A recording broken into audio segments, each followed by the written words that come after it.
Hi everyone, and welcome to this breakout session, Women in STEM, a priority to meet Alberta's future economic growth and diversification.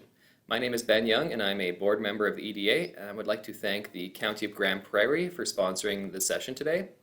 At this time, I'll turn it over to Suzanne Abler, Project Team Lead of Women Entrepreneurs in STEM at Economic Development Lethbridge, to speak a bit about her role and to introduce the rest of our panel. Good afternoon. My name is Suzanne Abler. I'm the project team lead for the Women Entrepreneurs in STEM program for Southern Alberta, and very excited to bring this panel to you today. Much work has been done around the women in STEM over the past few years across Canada. In Alberta, research has also demonstrated that there is more of a need for women to enter STEM more now than ever before in order to meet future workforce demands and entrepreneurial initiatives which will assist in diversifying our economy. Some of the objectives that we were hoping to get from today's panel, and I think we will, to bring awareness to how STEM businesses support diversification in Alberta, to speak to the trends of women in STEM and how to increase attraction and retention of women to this area, shine a spotlight on resources in place for municipalities to share with their community members, and businesses to support attraction and retention of women in STEM, and how employers in your community can engage with women in STEM and support them. So today I'm going to introduce the panelists to you, and looking forward to a great discussion. Alex is a professional geologist, MBA, who has a 10-year career in the energy industry and now teaches strategy and business environmental courses part-time for the Haskayne School of Business. Alex is also the president of AWSN, an organization that has a primary focus to connect, unite, support, and promote STEM programs for underrepresented populations. Simni Essie, she is a Nigerian-Canadian entrepreneur and CEO of Daniel Corporation, a technology company in Lethbridge, Alberta that improves the mining supply chain for small-scale and artisanal miners in emerging economies through our end-to-end secure online exchange platform. Up next, we have Mohammed Al-Dali. He is the Director of Outreach and Product Services for APEGA. One of the goals for APEGA is to have a 30% women membership by the 2030. And that's a huge initiative that they have undertaken. Good afternoon, everyone. Thank you very much for the invitation to participate and for the introduction. So I'm Alex Eady, and I am from AWSN. AWSN is the Alberta Women's Science Network. As an organization, we've been around for just over 25 years, and our mission is around advocating for creating connections between STEM programs in the province that are looking to promote diversity, particularly for underrepresented populations. And so we have what we call our kind of 3 core pillars, and they are, as you can see on kind of our molecule logo here, recruitment, retention, and recognition. So recruitment would be programs that are focused on getting youth interested in STEM careers. Retention would be for individuals who've already chosen STEM for their careers, so from kind of post-secondary onwards. And then recognition is also a really important piece around recognizing great mentors and volunteers who are doing the work to advance diversity within the STEM ecosystem in Alberta. So I wanted to introduce you to just a couple of resources that we have kind of within our network.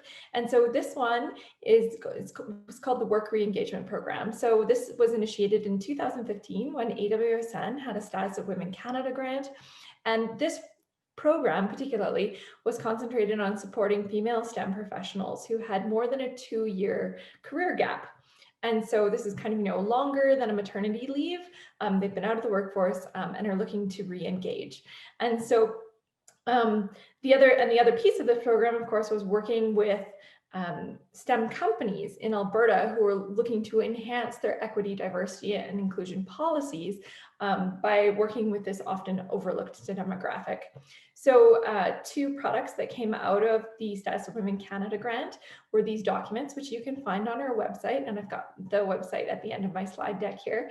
And so the first one, the On-Ramping Guide for Employers, this was a resource developed with the companies that worked with AWSN and with the re-engagement program. And so, that's a resource guide targeted at them. And then the second document, of course, is targeted at the women who we often call returners, who are interested in re-engaging in their career after they've taken a career break. So those are resources that we have available. And the other program I wanted to mention today is called Operation Minerva. So Operation Minerva actually predates AWSN. It's been under our umbrella for many years. But it's a program targeted at grade 8 and grade 9 girls. And it's about exposure to STEM based on that whole idea, if you can see it, you can be it. So it's a one-day mentoring program, often includes, hands-on experiential learning as well. And we have 2 programs currently operating in the province. And so the one hosted by Telespark is in Calgary. And then Praxis in Medicine Hat also hosts a one-day Operation Minerva program. And then the other exciting piece here is that AWSN currently holds an NSERC grant related to Operation Minerva. And we're looking at piloting another version of this program that would be kind of 3 different kinds of STEM experiences over the course of a school year for a class. And the other part that will come, and kind of the other part that's coming out of this grant, is that we're trying to develop a playbook so that if there were other jurisdictions in Alberta that would be interested in starting an Operation Minerva style program, they would have kind of a guide on where to get started, what the best practices are, and what we've learned along the way from our 30 years of experience with this program. So both of those resources, you can learn a little bit more on our website, or please feel free to reach out. So I'll put my contact information up here. Our website, awsn.org. You can also find us on social media at the handle of AWSN Social. So I'll be happy to take your questions during the question period, or please do feel free to reach out using one of these methods. So thanks very much. Hello, everyone. My name is Simi Asene, and I'm the President and CEO of Daniola Corporation. Thank you, EDA, for providing this wonderful opportunity to share my story on your platform. It's truly an honor. Daniola Corporation is a tech startup company offering blockchain solutions for the precious metals and ammonite mining industry in Canada. We are headquartered in Lethbridge, Alberta, and our platform targets small-scale and artisanal miners, mine corporations, governments, and other regulatory bodies. The platform adheres to international regulations set by the OECD and EITI responsible sourcing guidelines, allowing participants to have a sense of confidentiality while sharing trade secrets information on our private blockchain channels. Compared to our competitors, Daniola Corp prides itself on providing a platform that stands on traceability, trade, and compliance. The value of ammonite has been seen to increase throughout the years due to its high demand from several industry players. Ammonite is one of the few natural gems that have had a long-term entry into the Canadian marketplace for over 50 years now. Ammonite industry is a popular and active industry in the Canadian market, and it has showed an exponential growth over the last 3 years, totaling around $120.6 million. In 2020, the industry has experienced a decline due to the current coronavirus situation, as there has been some setback in production due to the lockdown measures put in place by the Canadian government, as well as a general decline in demand and supply chain bottlenecks. This has resulted in a current market estimate of about $109.5 million. However, over the next year, the market is expected to rebound, and it's expected to reach over $310 million by the year 2023. Daniola's main goals includes allowing different stakeholders to take part in everyday precious metals industries, inputs and outputs, and to determine the sources of the metals and gemstones as it flows downstream. Providing easy solutions to track, monitor, and trace different prices and values for a variety of precious metals, including gold and silver, and ammonite gemstone.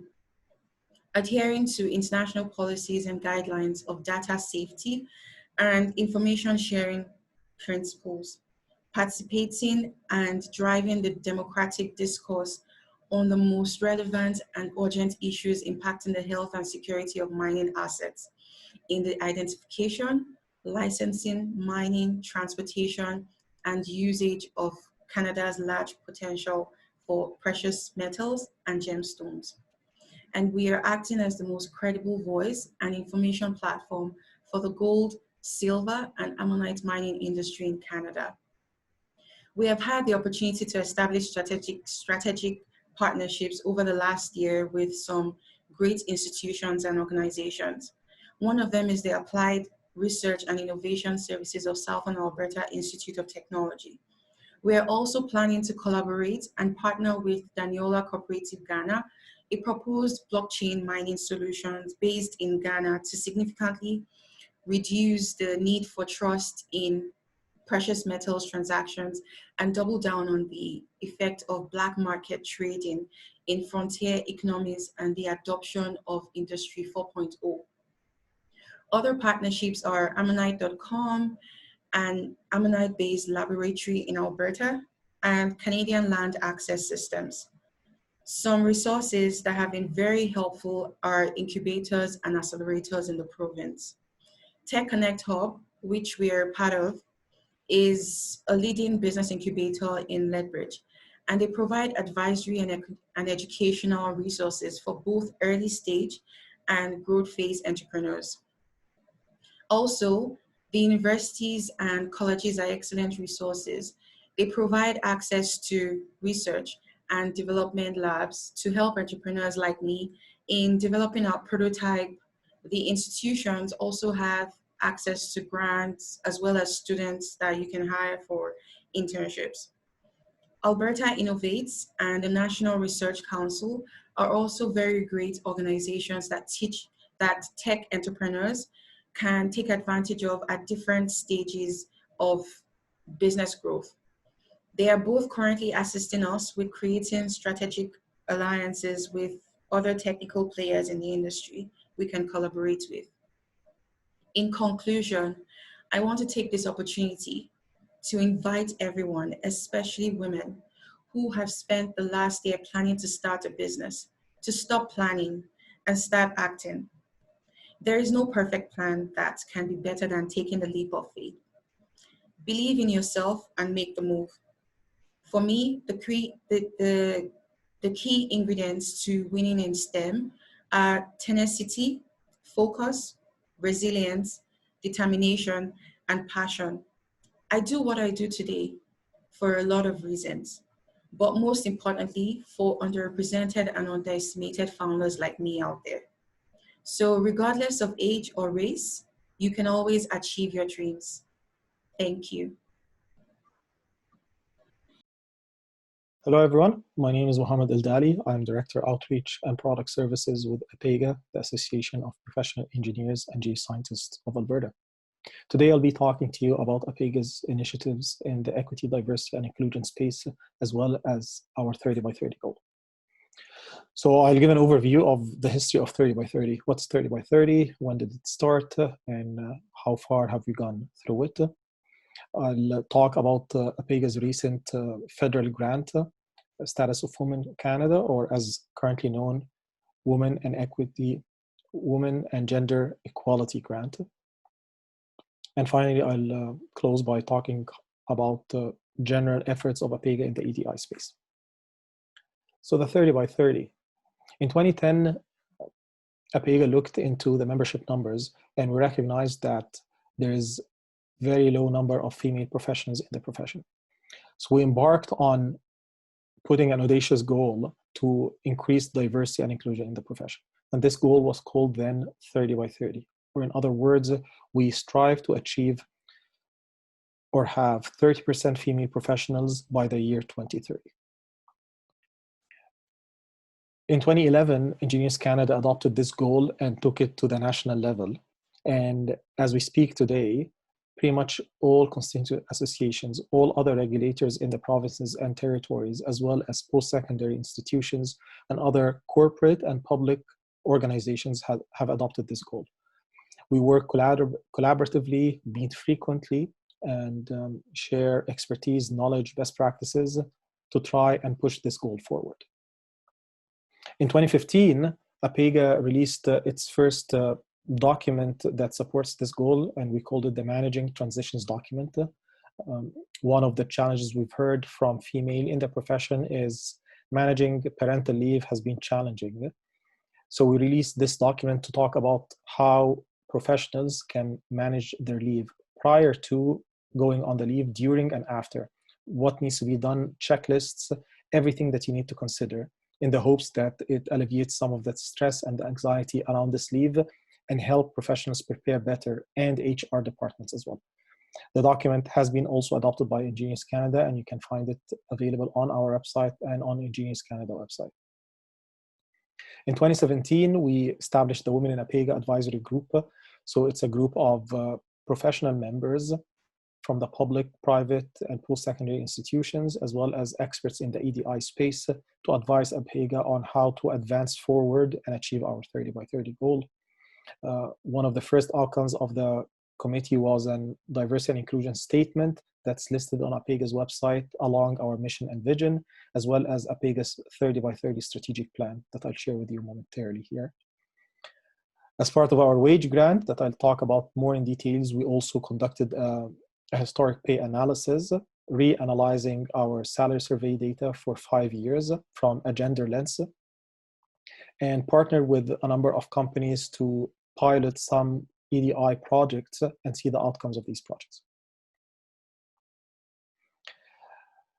APEGA's 30 by 30 strategic plan, as you can see, broken down into 5 key spaces along the continuum of the member life cycle, from K-12 and then university, post-university, where students would graduate but maybe not necessarily join the workforce right away, and then during their career, and post-career, where they either decide to retire or shift careers altogether. In each space, we identified the primary key stakeholder and the secondary key stakeholder. So primary stakeholders, for example, are female students in each space, or female professionals or graduates, and secondary stakeholders are those that might influence the decision of these students or professionals, be it educators, family, peers, employers, and so on and so forth. And in each space, we identify an objective or our goal. What do we want to achieve in this space in order to advance our 30 by 30 goal? And then finally, key results or the metrics that will help us measure our progress towards this goal. The strategic plan is readily available on our website as well, so feel free to read more about it and download it if you'd like. So the wage grant, or Women and Gender Equality Grant. In 2018, APEGA received a status of Women Canada, now known as Women and Gender Equality Grant, $350,000 to investigate systemic barriers that face women in the engineering and geoscience professions. As part of this grant, we conducted a member survey. Over 3,000 members participated in our survey, providing us with really some valuable data that we looked into, analyzed, in order to help us address these systemic barriers. The top barriers that came out of this survey, as you can see here, are listed. I don't think it comes with a surprise that the top one was seen to be that the engineering and geoscience professions are traditionally male work environments or masculine work environments. There are some challenges in terms of career development and advancement, or what's called, and you could have read or heard about it as the ceiling effect. So women reach a point in their career and cannot advance further. There's certainly bias, discrimination, and harassment targeted towards individual in general, but specific towards women. Parental leave issues, and I'm calling it parental leaves, but mostly women are taking the leaves. Sometimes some male individuals are taking leaves, but it's not as predominant as female taking leaves, and all the challenges that come with the leaves, whether it's delay in advancement or promotion, or loss of equivalent years of experience when it comes to pay and salaries. And then societal issues and perception of society and peers to women and what they can and cannot do, and how this impacts opportunities for women in the professions. As I mentioned, we also conducted an analysis to our salary survey. So we reanalyzed 5 years worth of data from APEGA salary survey from 2014 to 2018 from a gender lens to better understand, is there really a pay gap? And is it predominantly available or present in certain responsibility levels versus others or not? And some of the key findings, as you can see here, first and foremost, the proportion of females in the profession hasn't changed over the past 5 years. It fluctuates between 18% to 20%. When we started in 2010, the percentage was around 14 to 15%. So while we progress, the progress is slow. And as I always say, the progress that we see now is due to the work that has been conducted and happened over the past few years. And the work that we're currently doing will see and reap its results in the coming few years. The proportion of females in senior levels hasn't changed either, and it's quite small. Overall, the average pay has declined for both male and female across industries. The average pay in 2018 was 8% below the base salaries in 2014 across all the database. There isn't significantly different pay gap between male and female at entry levels. So they pretty much start at the same level. And as they progress in their careers, the pay gap starts to increase. And if females start to go on more parental leaves, the pay gap continue to increase. And as you can see here, in 2018, the average female base salary was 88% of that of the male base salary. The difference as well is significantly different, statistically significantly different, and it's across all industries, disciplines, and organization sizes. Another thing we're working on is a pilot project. So we partnered with 5 organizations to help them introduce and improve their diversity and inclusion policies, procedure through pilot projects within their companies. Each company picked one key area that they want to approach, and we're providing them with guidance and support. The work in this space has slowed a little bit due to the pandemic and the challenges that all companies are facing, but we're hoping to be able to continue doing some progress and eventually share and compile all the learnings and the findings through these 5 pilot projects and put them out as guidelines or best practices for other companies to leverage. Now, in terms of other initiatives that APEGA conducts for women in STEM, we believe that it happens across the continuum, as I said in the strategic plan. So all the way from APEGA K-12 until members retire. Specifically in the K-12 outreach, we run a number of key initiatives during the year with the goal of exciting and inspiring girls specifically, but the general student population in engineering and geoscience. So we have our flagship event, APEGA Science Olympics. Over 1,000 plus students are participating in Edmonton, over 600 to 700 are participating in Calgary, and we have 8 other events across the province. In total, over 3,000 students go through our Science Olympics event every year. The challenges that they have to solve and work towards are real life challenges that engineers and geoscientists face every year. These challenges are put by our members, and our outreach team works in tying them to the Alberta curriculum so that students and teachers are learning, and the learning outcomes are tied to the Alberta education curriculum, but at the same time, they get to understand and appreciate what engineers and geoscientists do on a day-to-day basis. We also have STEMester, which is a program geared towards grade 9, 10 to 12 students. And these are projects, activities, initiatives that connect classroom to engineering and geoscience professionals, their work sites, their workplaces. They get to visit sites, get to work on projects. So it's experiential hands-on learnings. And they get to take credits for the projects that they work, and these credits apply to their final graduation. We also conduct science nights and girls' guides groups. So we go into the classroom or go into a school and put an event and just to spark the interest of kids in engineering and geoscience. We also believe that it's critical to work with teachers and inform them about possibilities in the engineering and geoscience world. So we put teacher PD, and we have an innovation in education award for teacher too. So up to $5,000 per teacher per classroom to run a project in their classroom where they introduce their students to the engineering and geoscience concepts.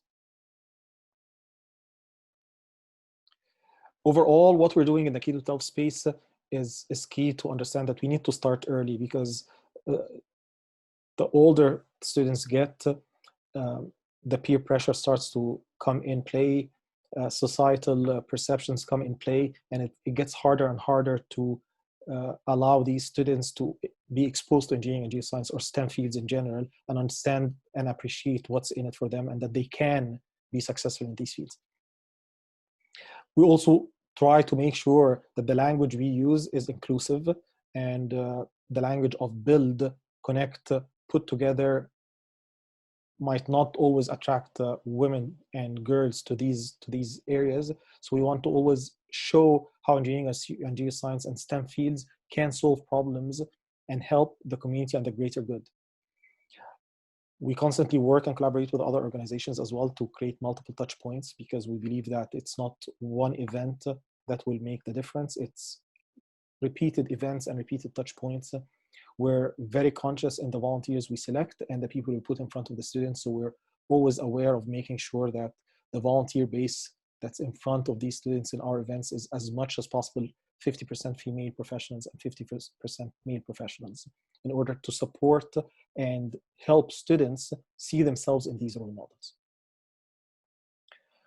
Also, at the career level, we put the ethics workshop. So we waive the fee for first-year registrants. So students who are graduating and attend this ethics workshop, we waive their fee and their application fee. So this allows and encourages more students to apply and be registered with APEGA. We have a mentoring program that connects the professionals to students or to recent graduates, or what we call members in training. And mentees can select the gender of their mentor. So it allows for females, recent graduates and students to be mentored by female professionals. We spoke about the wage grant, or the three-year grant that we're working on. On the retention and advancement side as well, the Managing Transitions Guide document that I shared allows for individuals and companies to better address the challenges that come across with the parental leave before, during, and after. So these are just overall some of the initiatives that APEGA is embarking on, and we firmly believe that increasing diversity and inclusion in the professions will help all of us. And the problems that we're facing now and will continue to face will not be solved unless we all come together and have different approaches, different perspectives, diverse perspectives, and be inclusive to all these ideas to come out with better solutions for everyone. Thank you. I hope you enjoy the conversation. I'm looking forward to answering your questions. And thank you again to the County of Grande Prairie for sponsoring, and also thank you to Suzanne for really organizing this session. At this time, I'd like to invite you all to a live Zoom Q&A. All you have to do is click on the link on your screen, and we'll see you there.